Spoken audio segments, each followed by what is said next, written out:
Okey, Assalamualaikum. Kali ini saya nak berkongsi dengan perempuan berkenaan dengan rawatan kanser ovary. Rawatan kanser ovary, dan saya harap perempuan telah pun mengikuti video yang saya buat berkenaan dengan apakah jenis-jenis kanser ovary, mengapa kanser ovary sukar dikesan awal, dan juga apakah gejala-gejala pesakit kanser ovary. Jadi kanser ovary ini adalah penyakit kanser yang agak sukar dikesan pada peringkat awal. Selalunya ia akan dikesan ataupun disyaki oleh pakar-pakar, oleh doktor-doktor daripada jabatan lain, dan kita mendapat rujukan daripada doktor-doktor daripada jabatan lain, mungkin jabatan perut usus, kerana selalunya mereka pesakit-pesakit ini akan mengalami masalah perut dan sebagainya.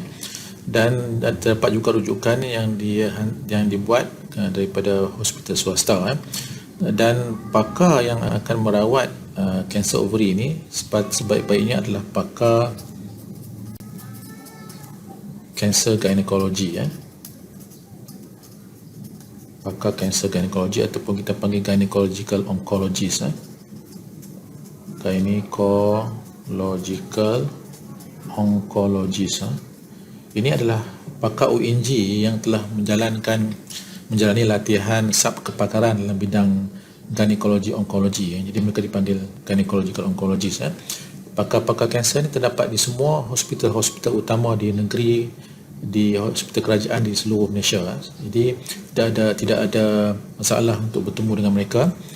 Okay, sebelum tu saya nak beri satu pesanan.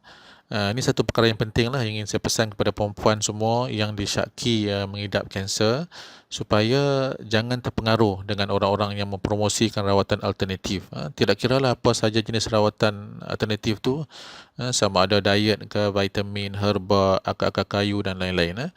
Dalam pengalaman saya merawat pesakit kanser selama lebih hampir 20 tahun, saya sudah menyaksikan ramai pesakit-pesakit yang melengah-lengahkan rawatan kanser dengan mendapatkan rawatan alternatif yang tidak terbukti berkesan.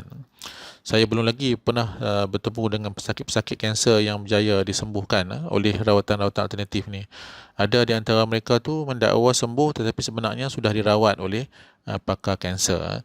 Mereka sanggup berhabisan wang ringgit untuk bergadai nyawa sebab kos rawatan alternatif ni kadang-kadang mahal.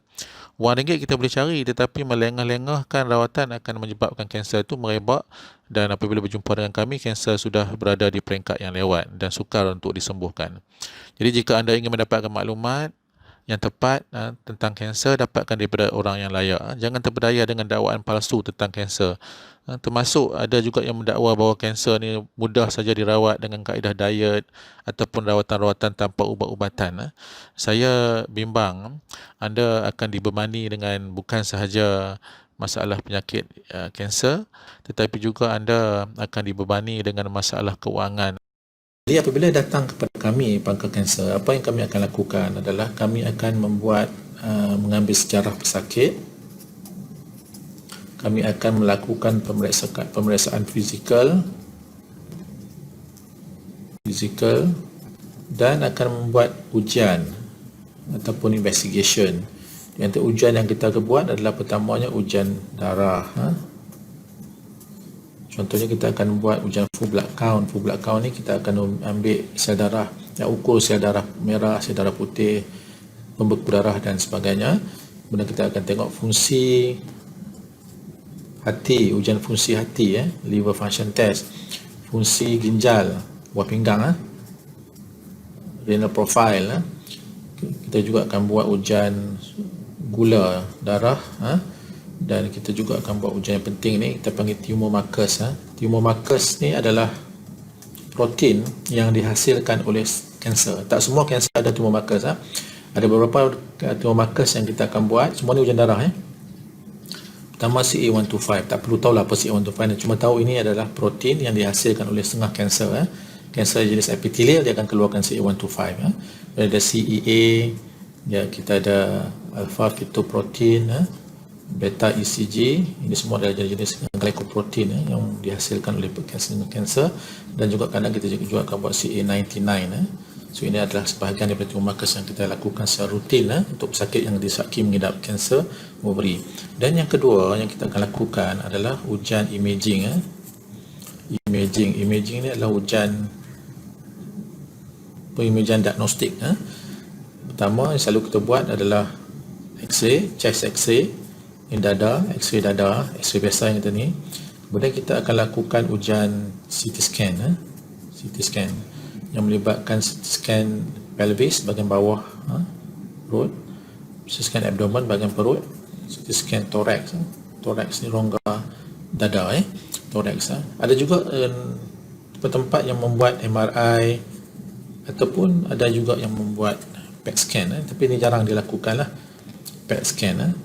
Dia ada dua ujian ni, ada dua imaging ini adalah yang paling utama yang selalu kita lakukan untuk sakit kanser ovary, chest X-ray dan juga CT scan yang melibatkan CT scan abdomen, pelvis dan thorax. So ini adalah benda-benda yang kita lakukan, dan kemudian kita pun akan terangkan kepada pesakit itu bahawa sekarang ni kita nak tengok dulu putusan-putusan ini, darah dan juga putusan X-ray ini, dan juga kemudian baru kita boleh terangkan. Pada peringkat ini kita tak tahu lagi peringkat kanser itu dan juga apakah jenis kanser itu, sebab semuanya di analisa daripada luar. Dan selepas kita dapat putusan semua ini, kita pun akan memanggil pesakit, panggil pesakit dan keluarga dan juga dan keluarga ataupun penjaga untuk sesi kaunseling. Sesi kaunseling, kita akan lakukan kaunseling dan kita akan terangkan dengan apakah dia ditemui dan apa kemungkinan masalah penyakit yang dihadapi oleh puan. Dan kalau katakan puan kita syaki mengidap kanser ovary, mungkin di dalam masa pemeriksaan ni kita tengok ada ketulan, dan dalam CT scan pun ada ketulan juga, ada air dan sebagainya. Kita pun kemudian akan menerangkan apakah jenis rawatan yang akan diberikan, jenis rawatan sesi kaunseling itu, dan apakah mengapa penting rawatan ini dilakukan, dan apakah rawatan itu, dan apakah peluang untuk sembuh dan sebagainya. So ini adalah sesi kaunseling. Okey. So ini adalah peringkat permulaan baru untuk kita apabila kita menangani pesakit yang dirujuk dengan keadaan dengan penyakit yang disyaki kanser ovary. Okey, selanjutnya saya akan terangkan apakah rawatan kanser ovary. Rawatan kanser ni dia ada beberapa kategori. Dia ada rawatan kita panggil rawatan utama. Rawatan utama adalah rawatan yang mesti dijalani oleh semua jenis kanser. Sama ada rawatan utama tu mungkin pembedahan, mungkin kemoterapi, radioterapi dan sebagainya. Itu ada kita panggil rawatan utama. Tanpa rawatan utama ni kita anggap memang pesakit itu tidak menerima rawatan yang cukup. Dia mesti kena ada rawatan utama. Okay, rawatan utama untuk kanser ovary adalah pembedahan. Pembedahan, okey.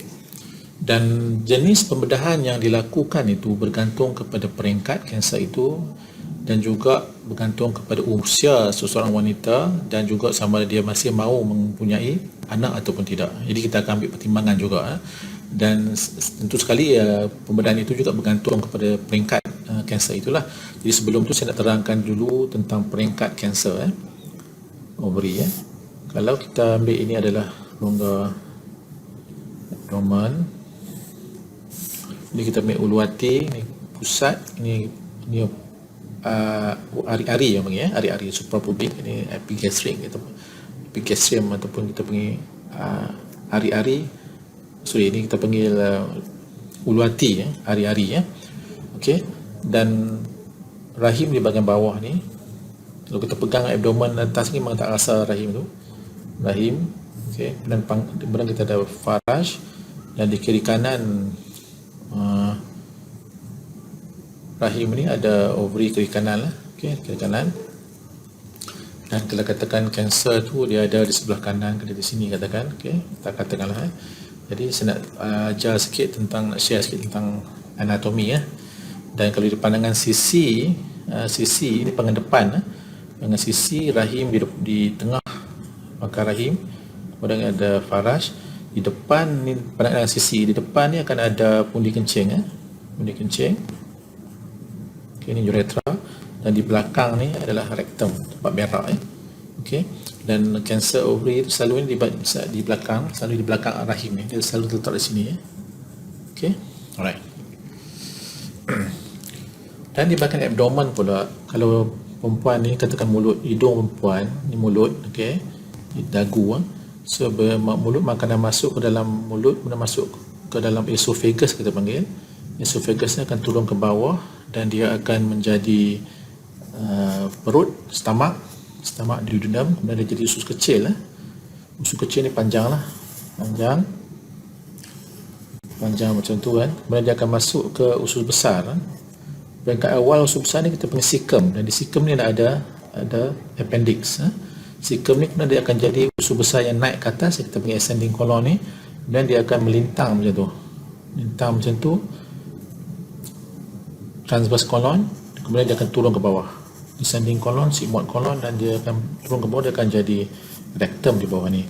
So ini adalah usus besar. So makan esophagus, perut, jadi usus kecil, jadi usus besar di sini, appendix, usus besar yang menaik, usus besar yang melintang, usus besar yang menurun macam ni, okey. Dan hati di sebahagian sini, hati di sini, okey. Dan limpa di sini, buah pinggang di sini, okey. Buah pinggang ni dia terlindung dan juga dia di luar peritoneum, kita panggil retroperitoneal structure. Jadi kanser ovary ni jarang melibatkan buah pinggang sebab dia terluar di luar selaput peritoneum, okey. Peringkat kanser ovary penting untuk kita tahu apakah jenis rawatan, apakah masa depan, peluang untuk sembuh, peluang untuk hidup. Jadi saya tak mau pergi terlalu detail. Peringkat kanser ovary dia sangat kompleks sebab dia ada ABC. Saya cuma akan beritahu apakah peringkat 1, peringkat 2, peringkat 3 dan peringkat 4. Okey. Peringkat 1 ni peringkat awal lah. Okey. Peringkat 1 adalah apabila kanser ovary ni dia cuma terletak di kelenjar ovary sahaja dan juga tiub fallopian, sama ada sebelah ataupun dua-dua belah. Tapi dia belum keluar ke mana-mana lagi. Dia cuma di kelenjar ovary dan tiub fallopian saja. Itu adalah peringkat 1. Okey. Peringkat 2 pula adalah apabila kanser ovary ni dah pergi ke luar, dia merebak dinding rahim ataupun dia pergi ke permukaan luar pundi kencing di depan, ataupun permukaan luar usus besar rectum, kita panggil tapi dia keluar daripada ovary, tetapi dia belum keluar ke abdomen, dia cuma terletak confine ataupun dia masih di dalam pelvis lagi, pelvic cavity, rongga pelvis lagi, dia belum keluar lagi, cuma dia pergi sekeliling organ-organ di bahagian pelvis, so itu kita panggil peringkat 2. Kemudian kalau kanser, itu peringkat 2, kanser ovary ni merebak ke dalam abdomen, dia pergi ke ke dinding usus, dinding di bahagian peritoneum ini, di peritoneum, di bahagian diaphragm, masih selaput peritoneum lagi, okey, tapi dah dia keluar ke abdomen ataupun di dinding usus kecil, usus besar, okey, macam tu ini dikenali sebagai peringkat 3. Di peringkat 3, peringkat pertama dia masih di ovary dan tiub fallopian, peringkat 2 dia dah keluar tapi masih di dalam pelvis, peringkat 3 dia dah pergi keluar daripada pelvis, dia pergi ke abdomen. Ini dipanggil peringkat 3, okey. Dan ada satu organ yang kita panggil omentum. Omentum adalah selaput lemak yang tergantung di bawah perut ini dan juga melekat pada bahagian usus besar yang melintang ni. Ini adalah omentum ni, dia cuma selaput lemak saja, dia bukan organ yang penting, yang vital, yang maksud dia kalau tak ada dia manusia boleh hidup, bukan maksud perlu dia sepenuh secara memerlukan organ ini, tapi yang menjadi masalah adalah omentum ni adalah tempat di mana selalunya kanser ovary ini boleh merebak. Okey. Dan kalau kanser ovary dia berkesan merebak di bahagian omentum ni, dia juga dikira sebagai kita panggil peringkat 3. Peringkat 4 pula adalah jika kanser ovary itu telah merebak ke dalam organ-organ, contohnya dia pergi masuk ke dalam dalam usus, dia sudah masuk ke dalam hati, dia limpa, buah pinggang, dia sudah pergi ke nodus limpa, dia pergi ke paru-paru. Kita ni paru-paru, kalau paru-paru bahagian atas ni, paru-paru, paru-paru, dia pergi ke paru-paru, ke dalam paru-paru ni, ke tulang, ke otak, itu adalah peringkat 4. Okay, alright. So kita ulang sekali lagi secara ringkas. Peringkat 1 dia cuma di ovary dan tube fallopian. Peringkat 2 dia dah keluar tetapi masih di dalam rongga pelvis. Peringkat 3 dia dah keluar daripada rongga pelvis ke dalam rongga abdomen tapi masih lagi pada permukaan. Dan peringkat 4 apabila dah pergi ke jauh dalam, masuk ke dalam organ-organ hati, ke dalam limpa, ke dalam paru-paru, ke dalam otak, ke dalam tulang, dalam nodus limpa di bahagian atas, dia adalah peringkat 4. Itu adalah peringkat kanser ovary yang perempuan perlu faham secara ringkas. Okey. Sekarang ni apakah pula pembedahan yang akan kita lakukan? Okey, rawatan pembedahan yang akan kita lakukan ke atas pesakit kanser ovary adalah seperti berikut. Dan rawatan yang akan saya terangkan, rawatan pembedahan yang akan saya terangkan ini adalah rawatan standard yang kita selalu kita lakukan kepada kebanyakan pesakit kanser ovary. Ini yang saya terangkan ini adalah pembedahan yang standard kita lakukan. Okey, di bahagian perut ni, di bahagian perut seorang pesakit kanser ovary, kita akan melakukan pembedahan. Pembedahan ini akan diberi, pesakit ini akan diberi bius. Sebelum pembedahan ini kita akan pastikan kesihatan beliau dioptimalkan. Kemudian pakar bius akan melihat beliau dan memberi ubat yang sesuai. Dan kalau beliau mempunyai masalah perubatan akan dipastikan stabil dahulu. Dan apabila masuk dalam bedah, kita akan letakkan pesakit itu di katil pembedahan. Dan pembedahan yang kulit yang kita lakukan adalah seperti berikut. Ini kita panggil extended midline incision. Kita lakukan pembedahan yang menegak macam ni supaya kita dapat explore, kita dapat melihat abdomen, rongga abdomen dan pelvis dengan lebih jelas. Kita tak boleh buat pembedahan secara melintang bawah macam ni sebab nanti kita tak dapat nak akses di bahagian atas rongga abdomen. Jadi pembedahan ini penting untuk memastikan kita dapat melihat, kita dapat menganalisa rongga-rongga abdomen dan pelvis ini, dan pembedahan dapat dilakukan dengan lebih mudah. Sebab pembedahan kanser ovary ini dia bukan macam pembedahan untuk kes yang bukan kanser, dia lebih kompleks. Jadi apakah pembedahan yang akan kita lakukan? Apabila kita dah buka kulit ni, kita tengok di dalamnya, kita akan keluarkan air jika ada. Kita akan tengok semua organ-organ yang terlibat, dan berikut adalah pembedahan yang akan kita lakukan. Jadi untuk perempuan faham tentang pembedahan ni, kena tahu juga dari segi anatomi dia.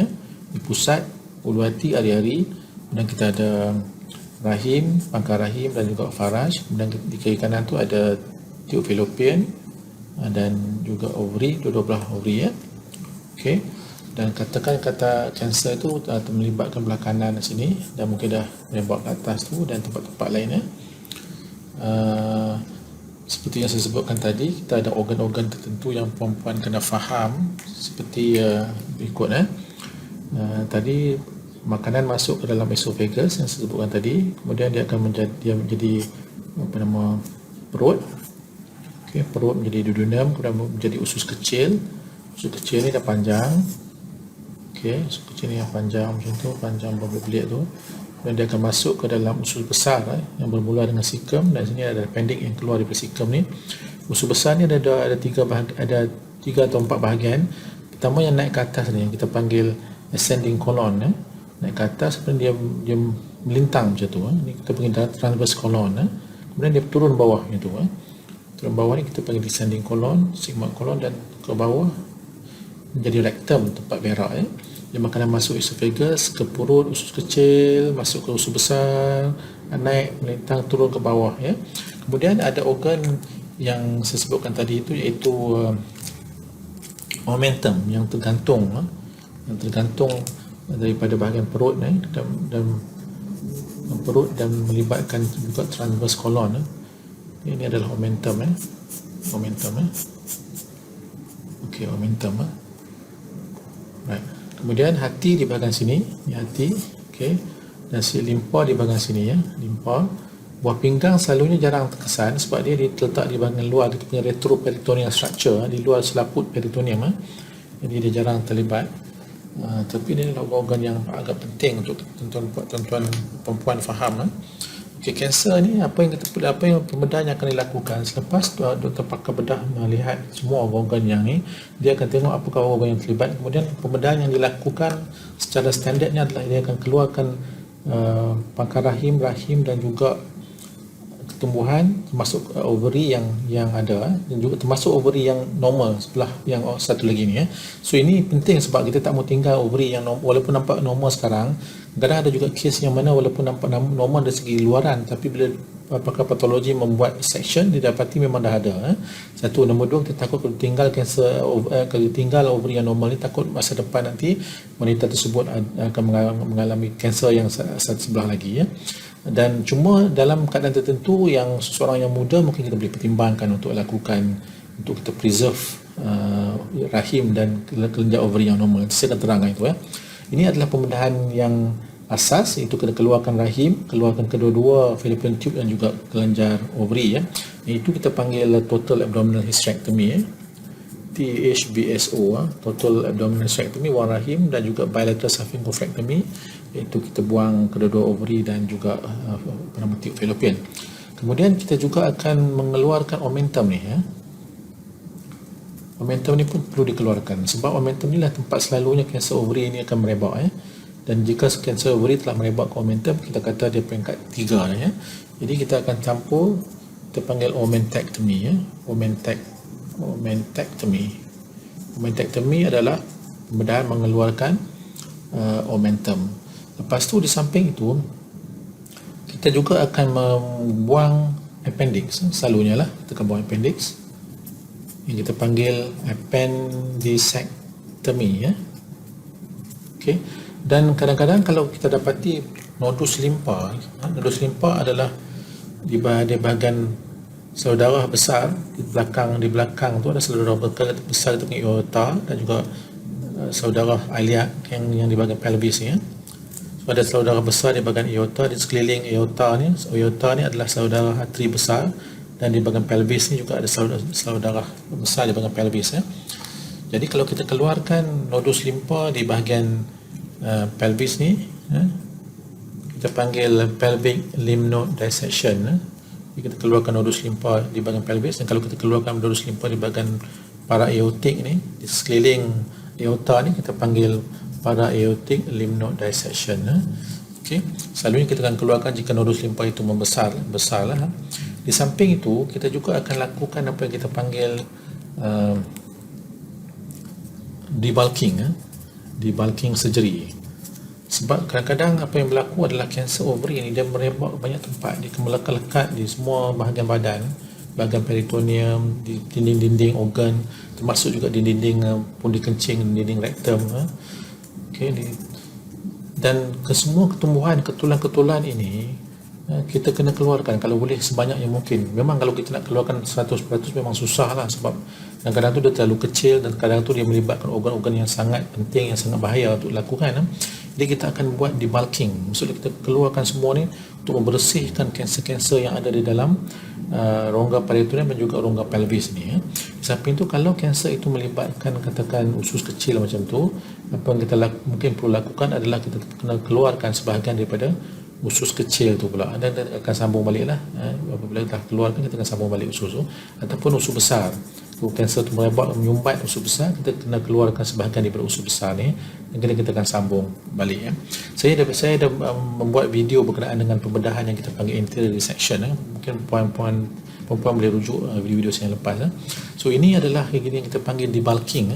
Penting kerana pembedahan penyakit kanser ovary ni memang dilakukan supaya kita dapat mengeluarkan sebanyak mungkin ketulan-ketulan kanser-kanser, supaya yang tinggal tu seminima yang mungkin.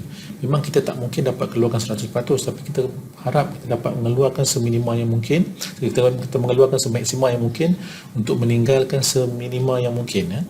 Kerana ini penting, kerana peluang sembuh, peluang untuk respon kepada kemoterapi itu lebih tinggi jika kita dapat keluarkan sebanyak mungkin ketumbuhan-ketumbuhan ini. Lagi banyak kita boleh keluarkan, lagi sedikit yang ditinggalkan, maka lagi tinggi respon ataupun tidak balas kepada rawatan lanjut, dan juga lebih tinggi peluang untuk sembuh dan juga jangka hayat yang lebih panjang. Jadi penting, sebab itu pentingnya pembedahan ini dilakukan oleh pakar dalam bidang pembedahan ini iaitu pakar ginekologi, onkologi. So ini adalah pembedahan yang standard yang kita lakukan ke atas pesakit kanser ovary. Kemudian apa yang berlaku seterusnya adalah semua spesimen yang kita dah keluarkan ini kita akan hantar ke makmal patologi. So apakah spesimen itu? Saya ulang lagi. Spesimen itu adalah rahim, pangkal rahim, okay. Kemudian tube fallopian kedua belah, tube fallopian, ovary yang normal pun kita kena keluarkan juga.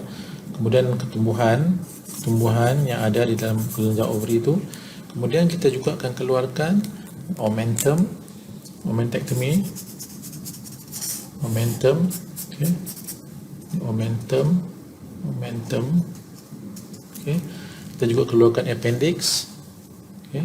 Dan kita keluarkan nodus limpa,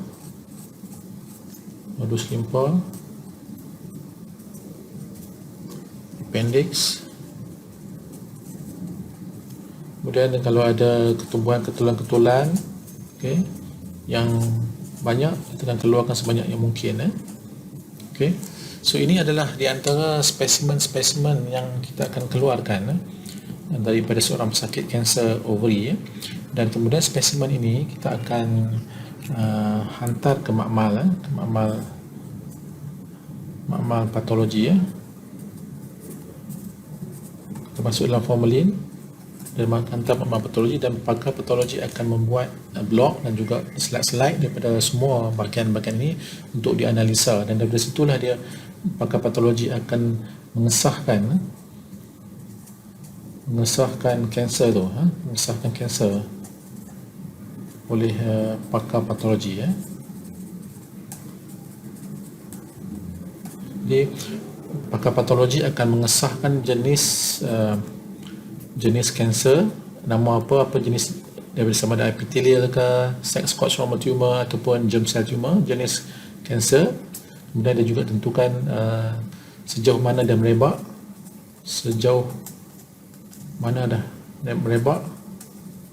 Jadi dia akan tengok organ-organ yang lain dihantar, kerana organ-organ tu nampak macam normal, tapi bila dia buat analisa ni dia dapati dah terlibat dengan kanser. Okay. Dan juga daripada maklumat-maklumat ni kita akan ketahui apakah sebenarnya peringkat peringkat kanser sebenar. Jadi maksudnya perempuan hanya mengetahui peringkat kanser perempuan yang sebenarnya selepas di spesimen-spesimen yang dikeluarkan ini dianalisa oleh pakar patologi. Kemudian keputusan-keputusan ini akan diberikan kepada kami, pakar kanser, dan kami pun akan panggil pakar kanser, dan kami pun akan panggil perempuan untuk sesi kaunseling, dan kita akan terangkan.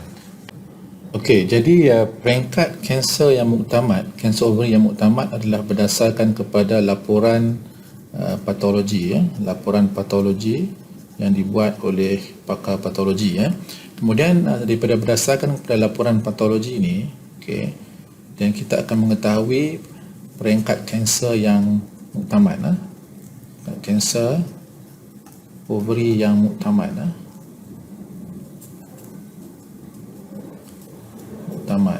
Sama ada peringkat 1, peringkat 2, peringkat 3 ataupun peringkat 4. Kemudian pakar ginekologi onkologi akan meneliti laporan, dan kemudiannya akan membahagikan peringkat-peringkat ini kepada 2 peringkat yang utama, iaitu peringkat awal dan peringkat lewat, ataupun dalam istilah perubatan ni kita panggil advance stage. Peringkat awal selalunya peringkat 1 dan peringkat 2. Peringkat lewatnya adalah peringkat 3 dan peringkat 4. Dan tiap peringkat ni dia ada sub peringkat dia, A, B, dengan A, B, C. Okay. Saya tak perlu pergi dengan mendalam. Jadi peringkat awal ni pula ada 2 kumpulan, iaitu kumpulan yang berisiko rendah, berisiko rendah, dan satu kumpulan lagi berisiko tinggi. Risiko ni merujuk kepada risiko untuk kanser berulang dan juga risiko untuk jangka hayat yang lebih pendek. Jadi maksud dia kalau berisiko rendah ni kadar kanser berulang tu sangat rendah, dan juga kadar survival ataupun kadar jangka hayat pun panjang. Jadi golongan yang berisiko rendah ni akan ditentukan oleh pakar kanser lah, berdasarkan kepada maklumat-maklumat yang diperolehi daripada semua aspek klinikal, daripada aspek laporan patologi dan sebagainya. Dan kalau anda tergolong dalam kumpulan berisiko rendah ini, tidak perlu rawatan lanjut. Tidak perlu rawatan lanjut. Rawatan lanjut. Jadi apa yang perlu anda lakukan adalah mendapat rawatan susulan. Rawatan ataupun lawatan susulan, melakukan lawatan susulan, dan lawatan susulan ni mengambil masa macam lain juga, iaitu sebanyak 10 tahun. 10 tahun. Jadi walaupun anda dianggap sudah lengkap menjalani rawatan, tetapi disebabkan kanser ni bila dah berlaku dia boleh berulang, maka lawatan ataupun rawatan susulan ni sangatlah penting untuk diteruskan sehinggalah 10 tahun. Manakala golongan yang jatuh dalam golongan berisiko tinggi ni, yang ditentukan oleh pakar kanser, memerlukan rawatan kemoterapi. Kemoterapi maksud dia pembedahan sahaja tidak mencukupi. Jadi kemoterapi ini diberikan kepada golongan yang berisiko tinggi walaupun dia peringkat awal, disebabkan oleh faktor risiko yang menyebabkan dia lebih tinggi kemungkinan untuk mendapat kanser berulang, dan juga kalau tak buat sesuatu jangka hayatnya lebih pendek. So kemoterapi yang diberikan selepas rawatan pembedahan tadi tu dikenali sebagai adjuvant kemoterapi. Adjuvant kemoterapi. Jadi kemoterapi adjuvant bertujuan untuk meningkatkan keberkesanan rawatan secara keseluruhan untuk mengurangkan kadar kanser berulang dan juga memanjangkan hayat. Jadi ini juga ditentukan oleh pakar kanser. Okey, so kemoterapi, dan kemoterapi ini diberikan dalam sebanyak 6 kali, 6 kitaran. Nanti saya akan perincikan. Manakala pesakit yang tergolong dalam golongan peringkat lewat pula, yang advance, peringkat 3 dan 4, mereka memang akan perlu rawatan kemoterapi selepas pembedahan. Tak dapat dielakkan. Dan seperti yang saya sebutkan tadi, kemoterapi adjuvan ini adalah kemoterapi yang diberikan selepas pembedahan, dan pembedahan adalah kaedah rawatan yang utama untuk kanser ovary. Dan selalunya kemoterapi yang diberikan itu bergantung kepada jenis kanser ovary. Kita tahu kanser ovary ada 3 jenis: epithelial, ada kanser ovary yang jenis germ cell, dan juga sex cord stromal tumor. Epithelial ovarian cancer kita selalunya beri kombinasi paclitaxel dan carboplatin, manakala yang dua lagi kumpulan itu kita beri kemoterapi BEP, bleomycin etoposide dan cisplatin. Ini tak perlu perempuan tahu, cuma faham bahawa ada perbezaan dari segi jenis kemoterapi yang diberikan. Umumnya selepas 3 minggu ataupun 4 minggu perempuan menjalani pembedahan, kita dah dapat laporan dan perempuan telah pun ditentukan peringkat serta faktor risiko, maka perempuan akan dipanggil untuk masuk ke ward ataupun ke pusat rawatan harian untuk mendapat rawatan adjuvant kemoterapi, yang kita beri mungkin 3 hingga 4 minggu selepas pembedahan. Katakan pembedahan di sini, bedah di sini. Okey. Lebih kurang 3 hingga 4 minggu. Okey. Ini adalah kita akan mulakan kitaran pertama. Kita panggil cycle nombor 1 lah, kemoterapi. Dan selepas kitaran pertama habis, perempuan boleh balik. Selalunya kita akan bagi 3 minggu rehat, dan seterusnya mendapat rawatan kemoterapi untuk kitaran ataupun cycle yang kedua, dan kemudiannya cycle yang ketiga. 3 minggu. jarak di antara satu kitaran dengan kitaran yang lain. Dan tentu sekali kalau kemoterapi yang berbeza mungkin dia punya rejim yang berbeza, tetapi ini umumnya macam inilah kita beri ya. Terutamanya yang saya sebutkan tadi tu, iaitu paclitaxel dan carboplatin tu ya. 3 minggu. Kemudian selepas 3 kali cycle, selalunya kita akan buat ujian CT scan dan juga ujian darah lah. Kita akan buat ujian darah, kita akan buat setiap kali datang, tapi kita akan buat ujian darah khusus untuk tumor markas dan juga ujian CT scan untuk melihat sama ada kemoterapi yang dah diberikan ini adakah berkesan ataupun tidak. Selalunya kita akan buat ujian CT scan dan tumor markas ni lebih kurang 2 minggu atau 3 minggu selepas cycle yang nombor 3. Jadi sebelum cycle nombor 4 tu kita akan rujuk dahulu sama ada tanda-tanda yang puan bertindak balas dengan baik dengan ubat kemoterapi. Jika didapati bahawa kanser tidak ada dan puan bertindak balas dengan baik dengan rawatan kemoterapi yang diberikan itu, kita akan sambung lagi kemoterapi yang keempat, kelima hinggalah yang ke-6. Okey.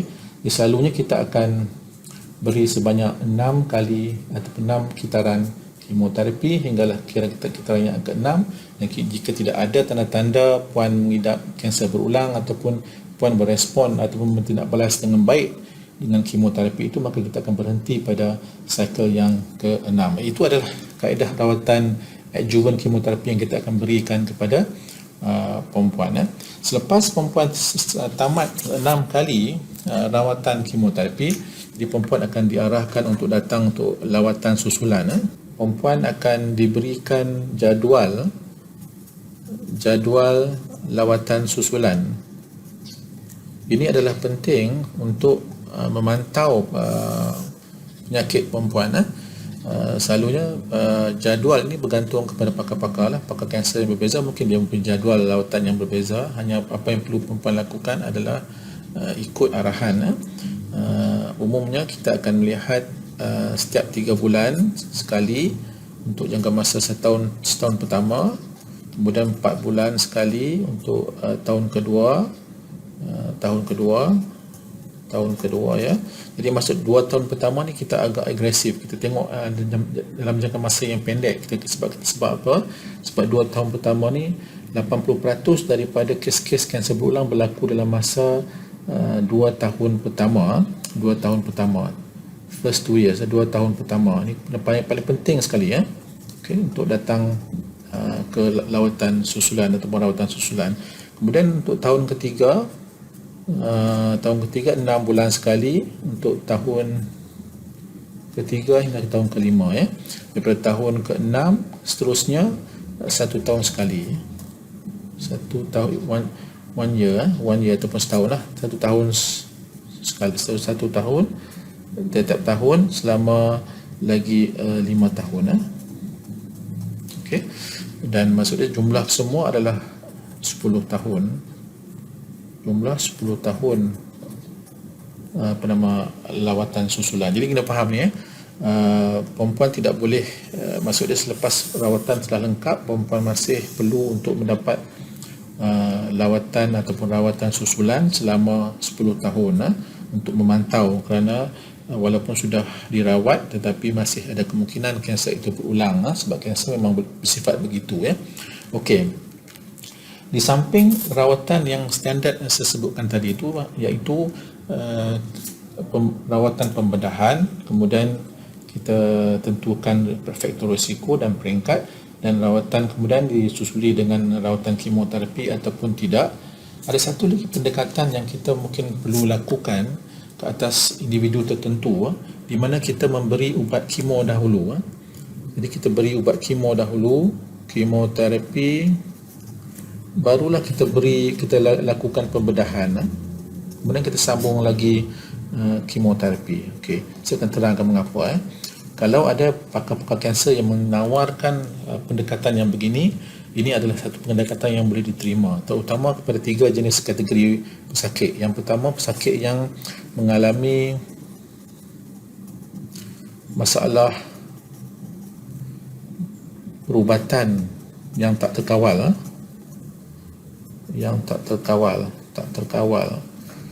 Maksud dia seperti kencing manis yang gula darah tak dikawal baik, masalah kerosakan buah pinggang ataupun masalah jantung, masalah paru-paru dan sebagainya yang tak stabil pada ketika nak itu.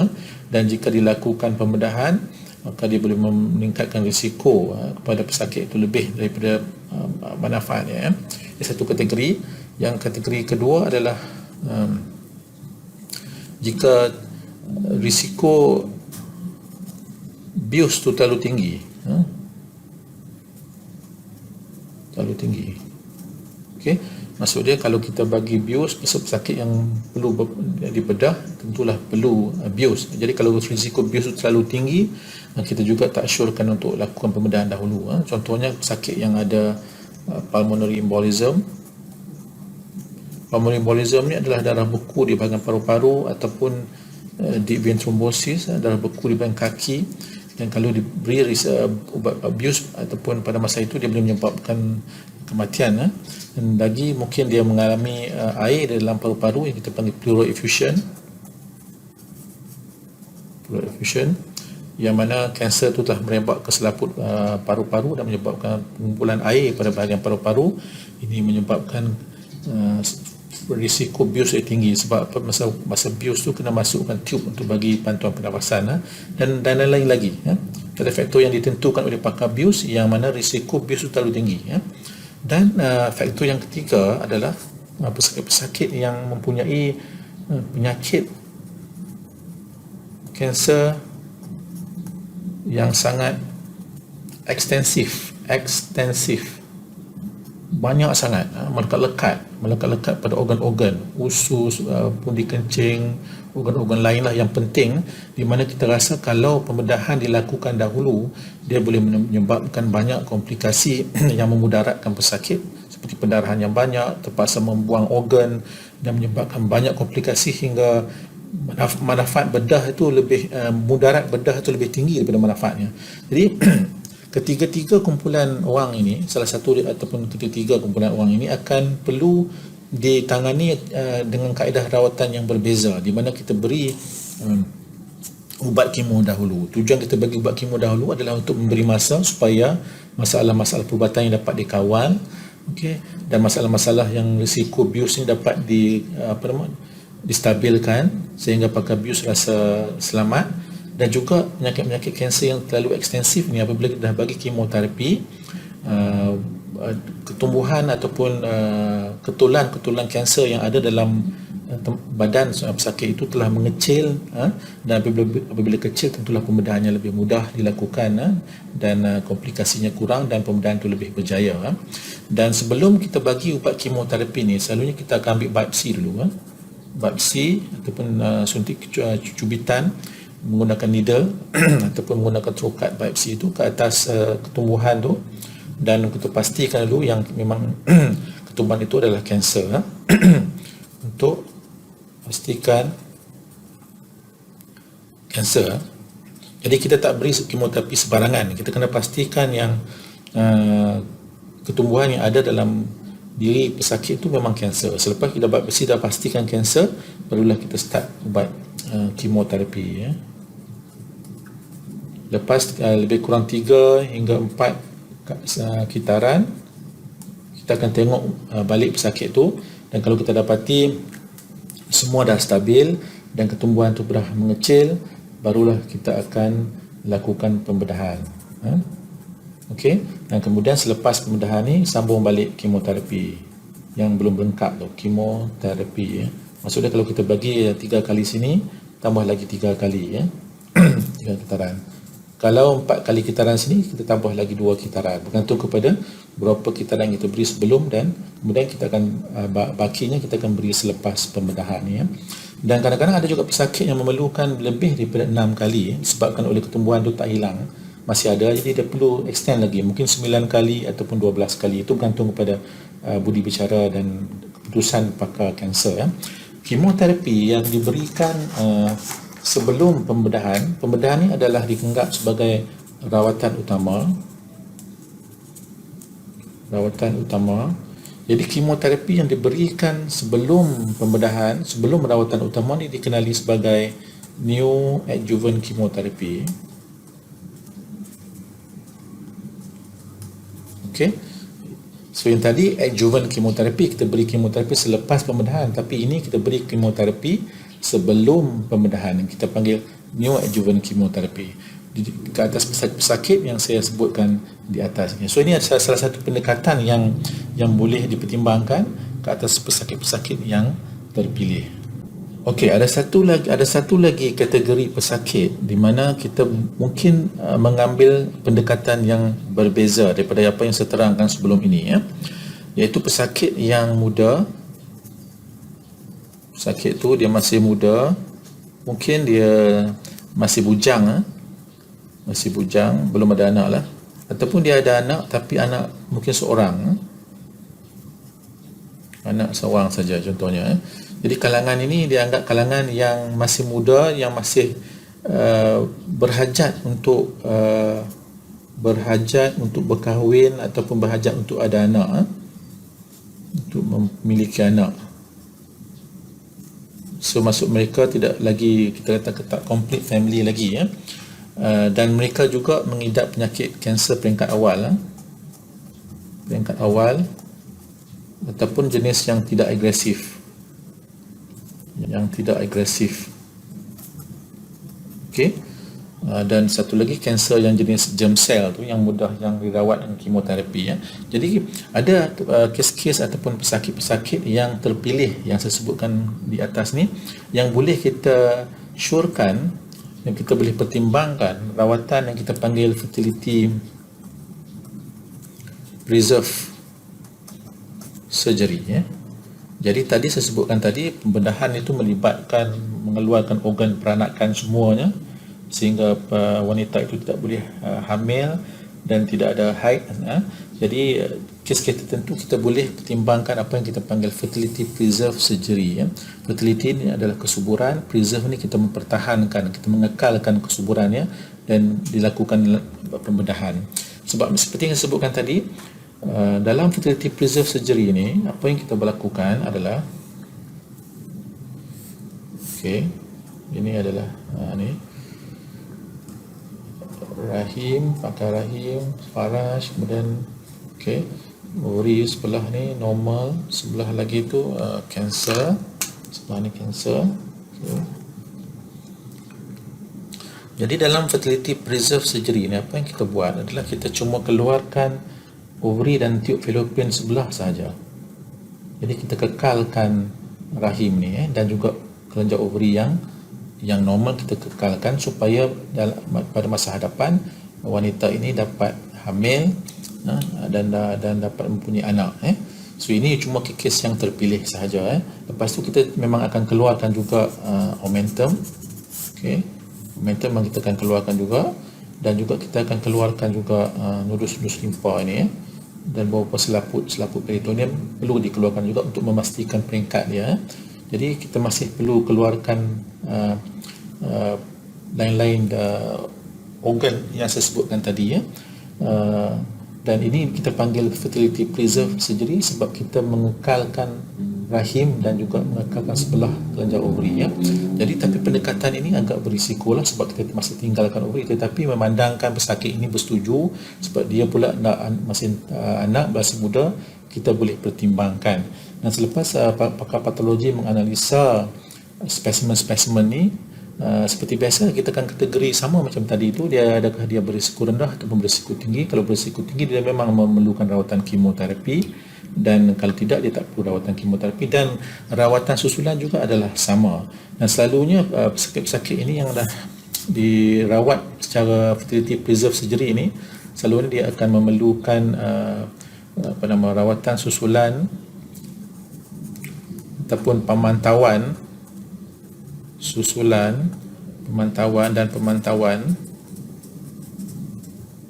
oleh pakar gynae onkologi dan juga bersama dengan pakar perubatan reproduktif, iaitu pakar kesuburan. Selalunya kita akan pesakit ini perlu hadir dalam klinik yang kita panggil klinik onco infertility, fertility Di Clinic on Infertility ini, Onco Infertility Clinic ini adalah klinik yang dikendalikan oleh bersama oleh pakar perubatan reproduktif dan pakar ginekologi. Dan kita memang dah lihat banyak kes-kes wanita yang masuk dalam kategori ini yang mampu hamil kemudiannya. Tetapi memanglah selalunya sebab kanser ovary ini berlaku ke atas orang-orang yang dah agak berusia. Jadi kategori golongan-golongan yang seperti ini tak banyak di dalam yang kita temui ya. Tapi memang ada dan mereka ada yang berjaya. Tetapi dengan syarat pemilihan kes-kes hendaklah dilakukan oleh pakar kanser untuk memastikan kita nak beri lebih keutamaan kepada peluang hidup daripada peluang untuk mendapat zuriat. Itu lebih penting. So ini adalah pendekatan yang kita panggil fertility preserve surgery ya. Okey, jadi kesimpulannya kanser ovary ini ada beberapa mesej ataupun maklumat yang penting untuk perempuan tahu kanser ovary, rawatan dia. Yang pertama adalah kanser ovary, rawatan utama kanser ovary adalah pembedahan. Walaupun daripada lukisan dan penerangan yang saya buat sebelum ini nampak seolah kanser ovary itu sangat menakutkan, tetapi banyak kes juga di mana kanser ovary itu hanya terletak pada satu kelenjar ovary dan pembedahannya sangat mudah. Kita semua buangkan kelenjar ovary dan ataupun mungkin kita terpaksa buangkan rahim semua, kita buangkan momentum dan lurus limpa, dan pembedahan itu pembedahan yang mudah, yang straightforward. Saya cuma menunjukkan senario yang teruk, yang serius supaya perempuan bersedia, sebab kadang-kadang tu kita dapati peratusan kes-kes yang datang pada peringkat lewat tu agak besar. Okey, rawatan utama adalah pembedahan, tetapi ada juga pesakit yang berisiko tinggi memerlukan rawatan pembedahan, kemudian diikuti oleh rawatan adjuvant chemotherapy. Okey. Dan ada juga pesakit tertentu yang memerlukan rawatan, pesakit yang tidak kuat untuk dibedah terlebih dahulu, akan memerlukan rawatan kemoterapi dulu, kemudian diikuti oleh bedah dan sambung lagi kemoterapi. Okey. Kemoterapi yang diberikan selepas rawatan utama yang ke atas ni kita panggil adjuvant kemoterapi. Manakala kemoterapi yang diberi sebelum pembedahan kita panggil neoadjuvant kemoterapi. Okey. Kemudian kategori yang keempat adalah pesakit yang muda, sakit muda, kurang anak dan juga masih mahu anak, dan kanser itu pada peringkat awal. Kanser pula daripada jenis yang tidak agresif, maka kita boleh mengesyorkan, kita boleh cadangkan, kita panggil fertility preserve surgery, iaitu kita melakukan pembedahan tanpa perlu kita mengeluarkan rahim dan sebelah lagi kelenjar ovary, dengan tujuan kita supaya pesakit ini mampu untuk hamil pada masa akan datang. Dan ada satu lagi kategori pesakit yang saya tak sentuh tadi, pesakit yang peringkat terminal. Pesakit terminal. Pesakit terminal ni adalah pesakit yang peringkat yang 4 yang serius, yang tidak langsung mampu untuk menjalani sebarang rawatan. Jadi pesakit ni kita tengok memang dah susah nak diubati, sebab penyakit tu dah merebak ke banyak tempat termasuk tulang, otak dan sebagainya, sehingga apa saja rawatan yang kita yang kita cadangkan tidak dapat ditahan oleh tubuh badan pesakit ini, dan beliau tak sesuai untuk menjalani sebarang rawatan, di mana dalam keadaan ini rawatan itu sendiri boleh memudaratkan lebih daripada manfaat dia. Maka dalam keadaan ini kita akan mencadangkan apa yang kita panggil rawatan paliatif. Rawatan paliatif ini adalah rawatan mengurangkan gejala. Tujuannya hanya untuk mengurangkan gejala dan juga untuk meningkatkan mutu kehidupan saja.